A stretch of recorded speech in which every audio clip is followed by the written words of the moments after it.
Let's go! Georgia fans, I'm actually happy for you guys that it's been Cupcake Central in the first 2 weeks. Marshall and now Austin Peay. I'll tell you why at the end of this video. It's very important that you listen closely, though, okay? So we have Dylan Bell here on a little pop pass. This is actually how Arch Manning got his 4-touchdown half started. That video is linked down below. Don't let that stat line deceive you because it really wasn't that great. Gunner Stockton, who played well last week, follows up with a really good quarter here, in my opinion, versus AP. So this is very interesting that the Gunner Stockton offense has been very screen heavy. In particular, in that Texas game last year, this is very important that if you do this, you got to have corners on the outside that can block. And, it's not the best or the worst. Colby Young is actually one of the bigger receivers you'll see in the SEC, kind of catches that block.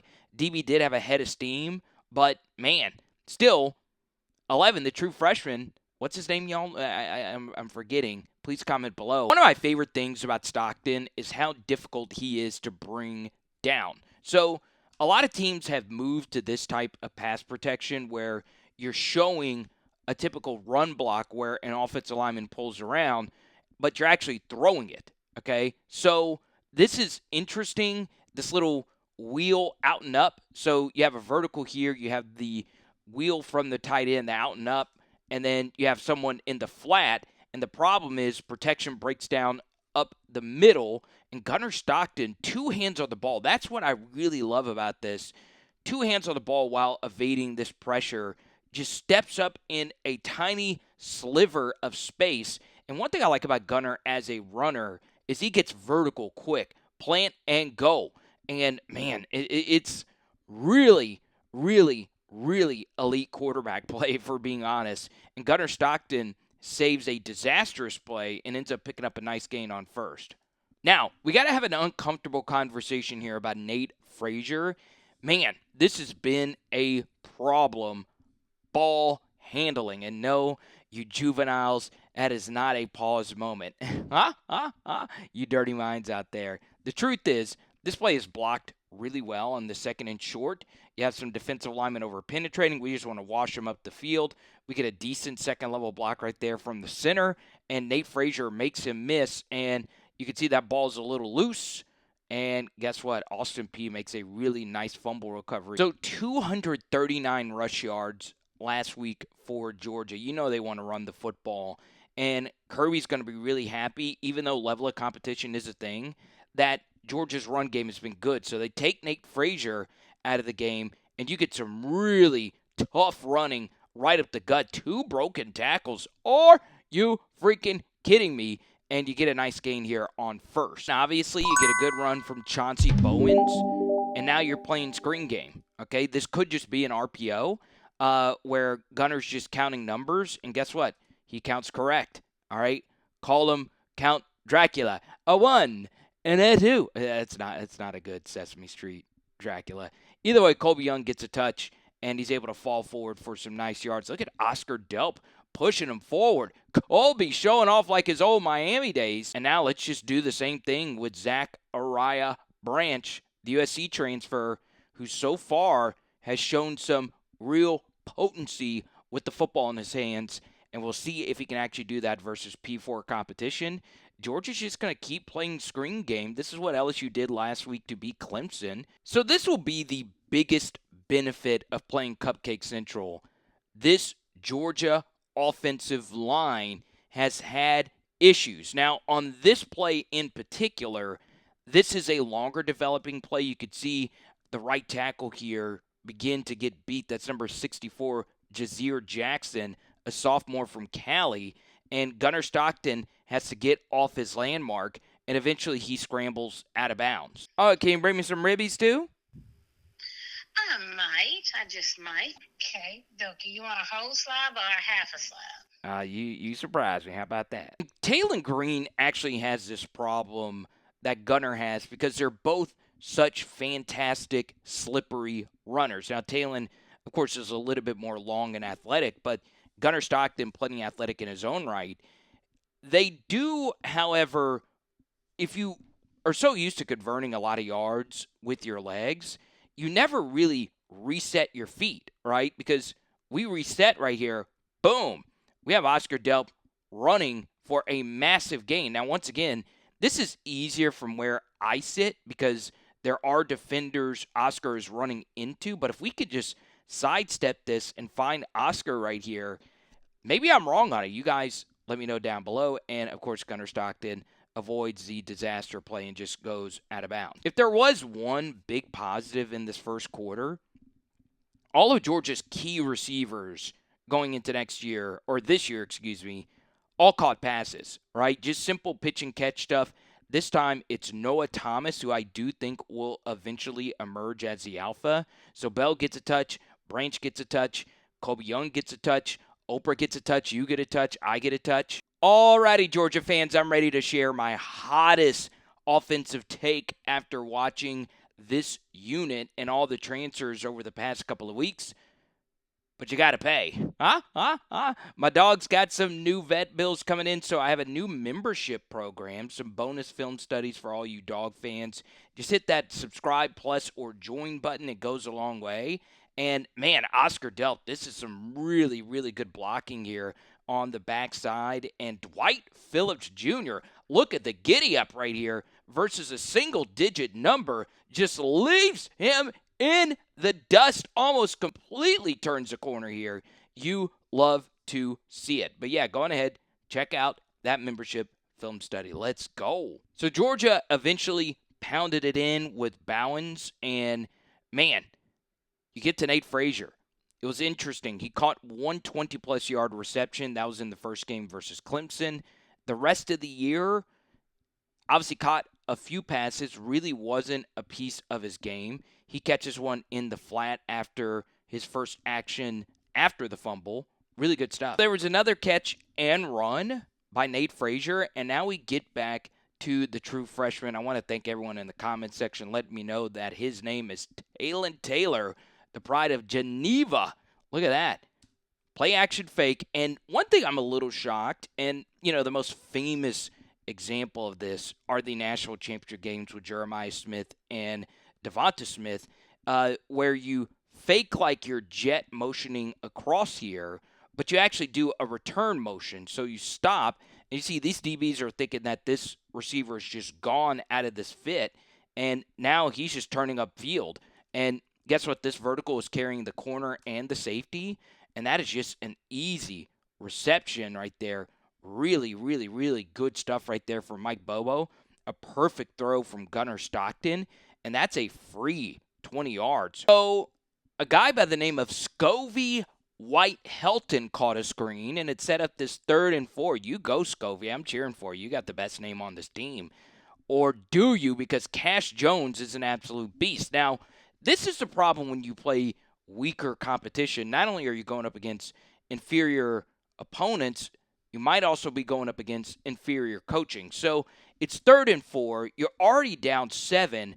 Why would you put all 3 of your safeties coming out of a timeout with their heels on the goal line? So if you have all 3 of these guys right here, and you're essentially running 5-man into a pattern right here, you're going to like that one of these 5 guys are going to be open towards the sticks, if that makes sense. So you could see you had Zachariah Branch up there, a really good pocket. He works his running back check down. Cash Jones would say, hey, I got the best name on this team. I've also played on this team. Look at that.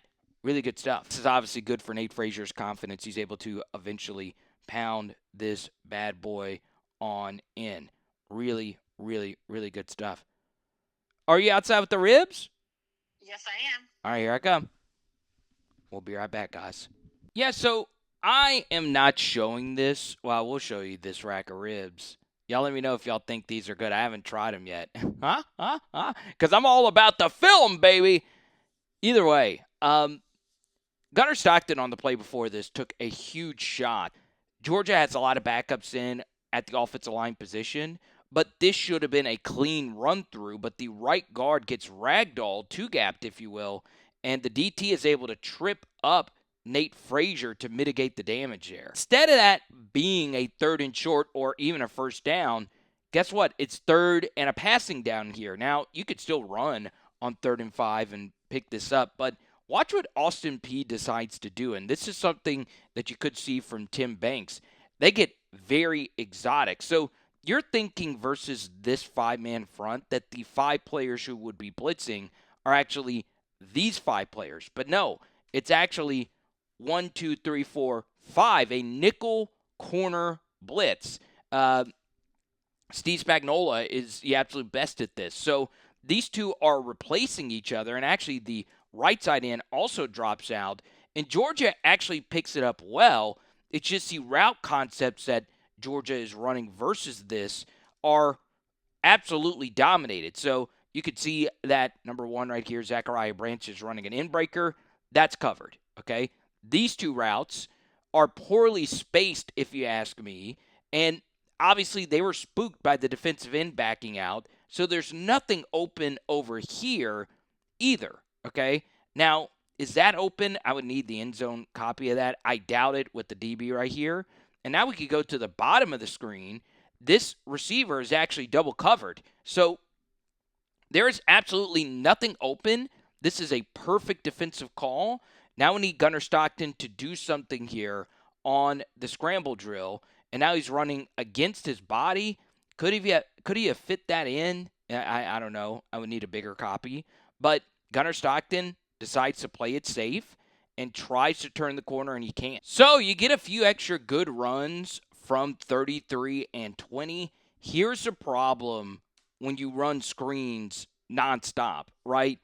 On this looks pretty good for a screen. But if they're used to it, they're just going to get their hands up in the air and deflect them at some point, okay? And then, of course, Dylan Bell catches this out of bounds for a massive loss. And these are always the hardest plays for wide receivers.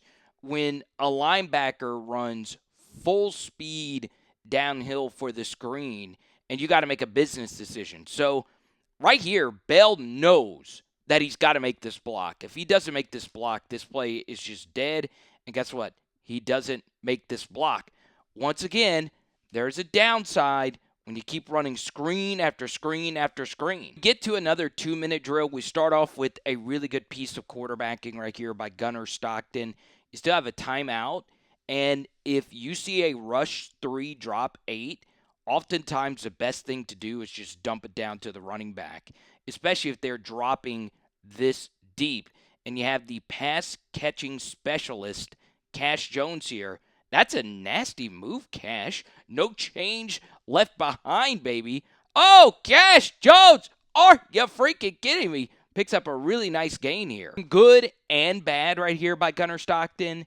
You can get away with this at college, even against, honestly, the better teams, in my opinion. Now, there's going to be some people that feel differently about that.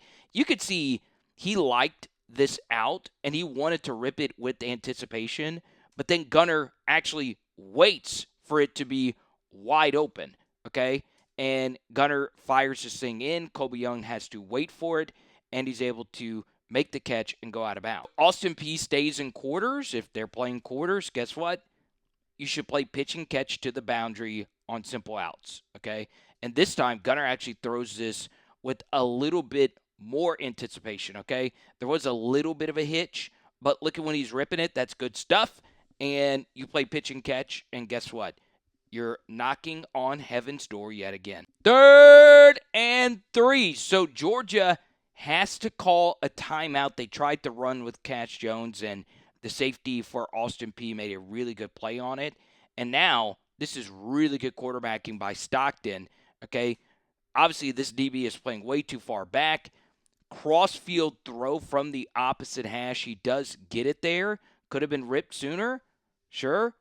But I thought for a second this was for sure going to be a score, and it's not. So I didn't like this call right here from Mike Bobo. All right, it's just not what I would have done. A quick pitch, all this negative yardage that can be just, knifed in. It's blocked okay. And just looking at this, I would have thought Nate Frazier would have found a way to get there. 64 does whiff the second level block, but it looks as if there is enough room for Nate to make this work. And, well, he's not able to find his way in. I thought for sure he was going to get in right there. Alrighty, so we now get to the second down play call. Austin Peay was actually the team that called a timeout. You would have to think this was going to be some variation of a throw, especially with Cash Jones as the running back here. So I'm a little shocked that Peay sold out to the run and there was nobody really responsible for Cash in the flats. And, well, he drops an easy touchdown. They called defensive holding, so automatic first down. And look at this. I actually like this idea from Georgia. You get a 2-for-1 here. If you QB sneak it and you get stuffed, that's your final play. If you don't get it here, you could still go up there and QB sneak it if you absolutely want the touchdown. And, well, Stockton was late on it, and it probably should have been picked. So now it's second and goal. Once again, I'm fine with Georgia throwing here, knowing the situation, right? And guess what? You're covered, okay? Honestly, if I'm NC State, I'd say NC State, Austin Peay, I'm just committing pass interference penalties over and over and over. Now it's third and goal. Absolutely hate this play call right here from Mike Bobo. It makes no sense. If you're going to have them spread out and they're thinking, hey, these last couple of snaps, it's been throw, throw, throw. Now you bring a heavy set with what looks to be a tight end defensive line type right here. Guess what? They're actually going to sell out to stop this run. And it's not just any run, it's a zone run to the right side, or it looks like it was a zone run. Let me see here. Either way, no, it wasn't a zone, a little power, if you will. It's blown up, okay? I mean, this is just nasty surge right here, right up the gut. 64, who had a real up and down half. I know he's a little banged up. Just gets thrown out, completely out of this play, and Nate Frazier trips. Actually, it's not Frazier. It's Bowen. So, not Kirby's favorite moment, to say the least. So, you guys let me know if you're concerned about this Georgia offense. I love doing the breakdowns with the dogs. It is Power Hour SEC. Boom. Love the cupcake start to the schedule to sort out all these problems. But, man, this Tennessee game is going to be fun. Tonight, yeah, we're doing ribs. Let's go.